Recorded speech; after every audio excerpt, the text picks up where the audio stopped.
आज हम देखेंगे डीमन स्लेयर सीजन 4 के एपिसोड नंबर 6 को। इसके पिछले सभी एपिसोड्स के वीडियोस आपको हमारे चैनल पर मिल जाएंगे। तो चलिए जानते हैं आगे की कहानी को बिना किसी देरी के। अब तक हमने देखा कि तांजीरो और जेनित्सु स्टोन हाशिरा ग्योमी के पास आते हैं, जहां इनोसुके ऑलरेडी ट्रेनिंग कर रहा था। ग्योमी इन दोनों से कहता है कि शरीर में लेग्स और हिप सबसे महत्वपूर्ण अंग होते हैं, जो कि शरीर का बैलेंस बनाते हैं, जिससे हम काफी मजबूत अटैक और डिफेंस कर सकते हैं। ग्योमी के यहाँ 3 तरह की ट्रेनिंग होती है। सबसे पहली ट्रेनिंग में इन्हें वाटरफॉल के नीचे खड़े होकर उसका प्रेशर झेलना होगा। दूसरी ट्रेनिंग में इन्हें लकड़ी के 3 बड़े बड़े लॉग्स को उठाकर चलना पड़ेगा और तीसरी ट्रेनिंग में इन्हें एक बड़े से बोल्डर को धकेलना है। ग्योमी की ट्रेनिंग में इन्हें सिर्फ ये 3 सिंपल टास्क करने हैं। वो आग वाली ट्रेनिंग इनके साथ नहीं करेगा क्योंकि उसमें खतरा है। ये 3 टास्क सुन के ही जेनित्सु बेहोश हो जाता है। तो ग्योमी तांजीरो से कहता है कि उसे नदी में डाल दो। तांजीरो ऐसा ही करता है और जेनित्सु तुरंत चिल्लाते हुए जाग जाता है। असल में विंटर का मौसम था, इसीलिए नदी का पानी भी बहुत ज्यादा ठंडा था। जेनित्सु तुरंत नदी से बाहर निकल जाता है, लेकिन पानी से बाहर आने पर भी उसे जोर की ठंड लग रही थी। जेनित्सु को लगता है कि इतनी ठंड से तो वो मारा जाएगा। तभी जेनित्सु देखता है कि उसके पीछे बाकी स्लेयर्स पत्थरों पर लेटे हुए थे। इनमें मुराता भी था, जिसे हमने सीजन 1 में देखा था। मुराता जेनित्सु से कहता है कि पत्थरों पे लेट जाओ,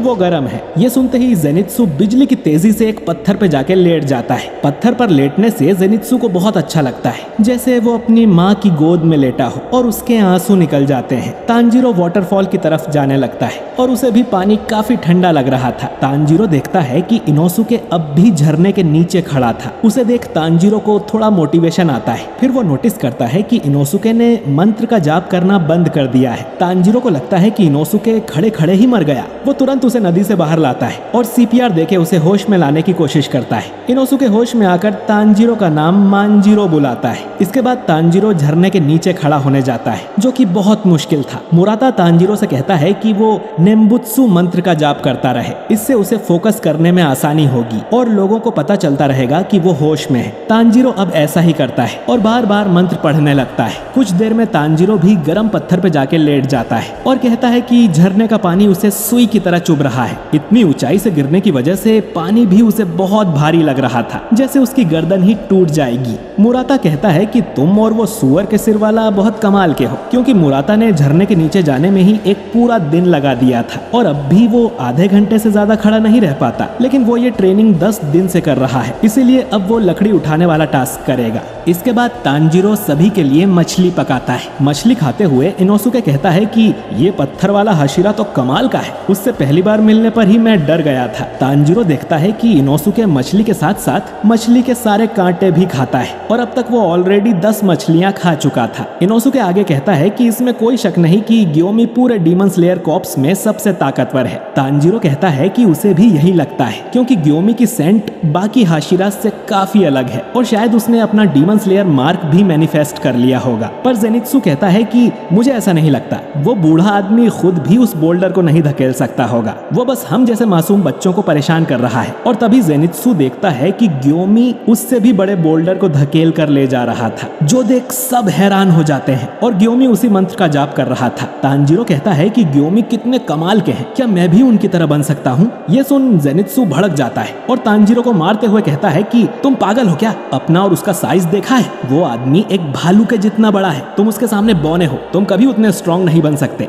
खाना खत्म करके इनोसुके कहता है कि वो जल्द ही ट्रेनिंग कंप्लीट कर लेगा। उसे भी इतना पॉजिटिव देख जेनित्सु का दिमाग और खराब हो जाता है। इसके बाद तांजीरो और जेनित्सु दोनों ही झरने के नीचे खड़े होते हैं और कुछ ही देर में जेनित्सु पानी में डूबकर बहने लगता है और तांजीरो जल्दी से उसे बचाता है। वो दोनों फिर से झरने के नीचे खड़े होकर पहली ट्रेनिंग कंप्लीट कर लेते हैं। इसके बाद तांजीरो लकड़ी के लॉग्स उठाने जाता है और थोड़ी मेहनत के बाद वो इस ट्रेनिंग को भी पूरा कर लेता है। वहीं दूसरी तरफ अपर रैंक 4 नाकीमे की आंखें स्लेयर्स का पीछा करने में लगी हुई थी। नाकीमे बताती है कि उसने अब तक 60% डीमन स्लेयर्स को खोज लिया है, लेकिन अब तक उसे नेजुको का पता नहीं चला। नाकीमे के ठीक सामने डीमंस का राजा मुजान बैठा हुआ था, जो कि नाकिमे की प्रोग्रेस से काफी खुश था। वो उसे कुछ नए एरिया में भी छानबीन करने को कहता है और नाकिमे वैसा ही करने लगती है। वो दूसरे एरिया के डीमन स्लेयर्स का पीछा करने लगती है। मुजान कहता है कि वो जल्द ही नेजुको और कागाया उबुयाशिकी को ढूंढ लेगा। अगले दिन तांजिरो उस बोल्डर को धकेलने की कोशिश करता है, पर वो उसे हिला तक नहीं पाता और उसकी चप्पल अलग टूट जाती है। तांजिरो फिर देखता है कि 3 स्लेयर यहाँ से जा रहे थे। वो बताते हैं कि ये ट्रेनिंग उनके लिए कुछ ज्यादा ही हार्ड है, इसीलिए वो इसे बीच में ही छोड़कर जा रहे हैं, लेकिन वो तांजिरो को बैकअप सपोर्ट जरूर देंगे। ये सुन तांजिरो उनका शुक्रिया करता है, क्योंकि अगर ये लोग तांजिरो को पीछे से सपोर्ट करेंगे तो वो अपना सारा ध्यान डीमन से लड़ने में लगा सकता है। मुजान की गर्दन काटने के लिए पूरी डीमन स्लेयर कॉर्प्स को साथ मिलकर लड़ना होगा।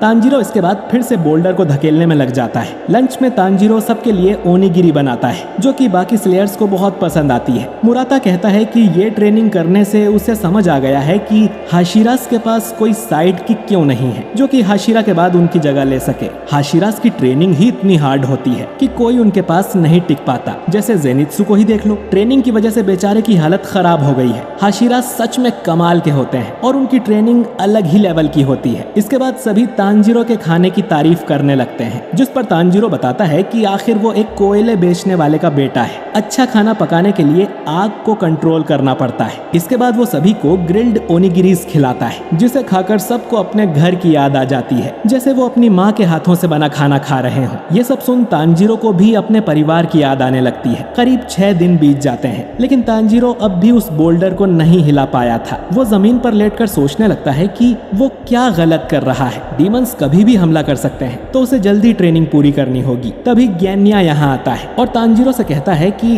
तुम्हारे माथे का निशान तो और भी ज्यादा गहरा हो गया है। तांजिरो उसे देख चौंक जाता है और पूछता है कि वो कैसा है। ग्यान्या बताता है कि वो भी ग्योमी के यहाँ ट्रेनिंग कर रहा था। उसे सानेमी से बात करने से मना किया गया था, लेकिन फिर भी ग्यान्या उससे बात करने पहुंच गया और फिर तांजिरो की सानेमी से लड़ाई हो गई। इसके लिए ग्यान्या को भी ग्योमी से काफी डांट पड़ी है। खैर, ग्यान्या उसे प्रोटेक्ट करने के लिए तांजिरो का शुक्रिया करता है। तांजिरो पूछता है कि उसके सिर का निशान सच में गहरा हो गया क्या? मुझे तो किसी ने बताया ही नहीं। ग्यान्या बोलता है कि जिन बुद्धुओं के साथ तुम रहते हो वो इस चीज को कहां से नोटिस करेंगे। मैं तुम्हें बाद में अपना आईना दे दूंगा, उसमें देख लेना। ग्यान्या आगे बताता है कि वो भी बोल्डर वाली ट्रेनिंग ही कर रहा है और वो इसे थोड़ा हिलाने में कामयाब भी हो गया है। ये सुनकर तांजिरो चौंक जाता है। ग्यान्या फिर तांजिरो से पूछता है कि वो रेपिटेटिव एक्शन वाली टेक्निक कर रहा है या नहीं, पर तांजिरो को इस बारे में कुछ नहीं पता था। ग्यान्या कहता है कि ग्योमी इतना अच्छा टीचर नहीं है, तुम्हें उसे ध्यान से देखकर ही सब कुछ सीखना पड़ता है। ग्यान्या बताता है कि हाई कंसंट्रेशन पर पहुंचने के लिए इन्हें कुछ एक्शंस को बार बार रिपीट करना पड़ता है। जैसे ग्यान्या हमेशा नेम्बुत्सु मंत्र पढ़ता है। तांजिरो हंसते हुए कहता है कि ग्योमी भी हमेशा नामू नामू करते रहते हैं। वहीं ग्योमी पेड़ के पीछे छुपकर इन्हें देख रहा था। ग्यान्या अब यहाँ से चला जाता है और तांजिरो फिर से बोल्डर धकेलने की कोशिश करता है। रेपिटेटिव एक्शन करने से शरीर के सारे सेंसेस खुल जाते हैं। ग्यान्या को ब्रीदिंग टेक्निक्स नहीं आती,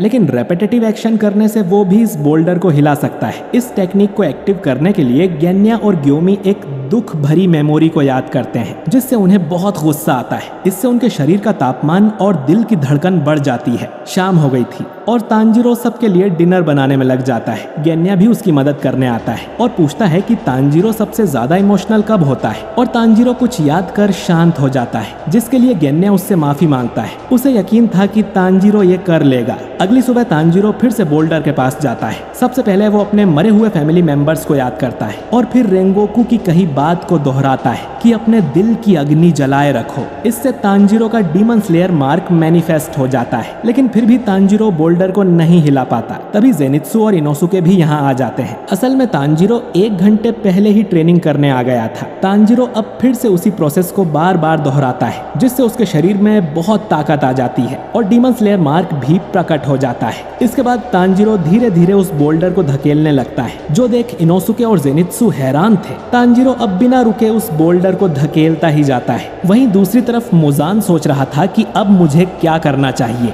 तुम दिखते कैसे हो उबुयाशिकी, और तुम्हारा प्लान क्या है? और ये एपिसोड यहीं पर एंड हो जाता है। तो दोस्तों इस एपिसोड ने मांगा का एक चैप्टर अच्छे से कवर किया है और इसमें बहुत कम नए सीन्स थे। आपको ये एपिसोड कैसा लगा कमेंट करके जरूर बताइए। अगले एपिसोड में हमें ग्योमी के पास्ट के बारे में पता चलेगा और फिर जो आखिर का एपिसोड होगा उसमें तो बहुत बड़ा धमाका होने वाला है। खैर अगला एपिसोड मिस ना करने के लिए अगर आप हमारे चैनल नए हैं तो हमारे चैनल को सब्सक्राइब करके बेल आइकन जरूर दबाइए और वीडियो अच्छा लगा हो तो इसे लाइक और शेयर भी जरूर कीजिए। मैं मिलता हूँ आपसे बहुत ही जल्द अगले वीडियो के साथ। शुक्रिया।